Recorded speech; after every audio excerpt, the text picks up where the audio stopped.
All right, hi. So I have now also done problem 20, and I believe that the scenario was something like you are looking 9 degrees up at the top of a building, but you're also standing 1 mile outside of it. So see here, I drew my reference triangle for problem 20.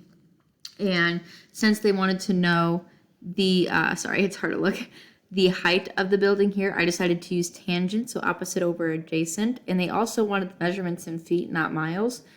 So I did tangent of 9 degrees would have been equal to x over 5,280 after converting it from miles to feet. However, I kind of skipped a step in this problem and I just moved that 5,280 over to multiply it by tangent of 9 degrees.